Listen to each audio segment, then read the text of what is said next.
Hello everyone, welcome to my new another mini blog. তো অনেক দিন পর আবার ব্লগ শেয়ার করছি, এটা দিতে অনেকটা লেট হয়ে গেল।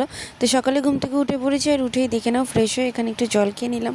জল খাওয়ার পরে মা এখানে ব্রেকফাস্ট দিয়ে দিয়েছিল, চা, ডিম সিদ্ধ, গোলমরিচ দিয়েছিলাম ওপর থেকে ছিটিয়ে, আর পাউরুটি ছিল। এটা দিয়ে আমার ব্রেকফাস্ট করে নেওয়ার পরে আজকে বাড়িতে যে আন্টি কাজ করে তিনি আসেনি, তাই আমি ঘরটা মুছে নিলাম। আর আমাদের একটা ইনভিটেশন ছিল গৃহপ্রবেশে, তো রেডি হয়ে সেখানেই চলে গেলাম। একটা ফ্ল্যাটে ইনভিটেশন ছিল আমাদের পাশেই, তো একদম ছোট্ট করে মেনুটা তোমাদের সাথে শেয়ার করে নিলাম। তো খাওয়া দাওয়া সেরে বাড়িতে এসে একটু রেস্ট নিয়ে বেরিয়ে পড়েছিলাম কাঁচরাপাড়ায়। টেলারের কাছে গেছিলাম ব্লাউজ করতে দিতে, সামনেই পুজো, লেট করলে আর পুজোতে ব্লাউজ দেবে না।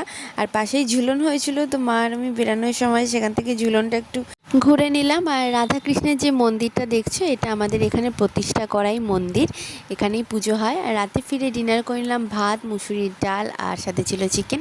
ভিডিওটা ভালো লাগলে লাইক অ্যান্ড সাবস্ক্রাইব করে দিও।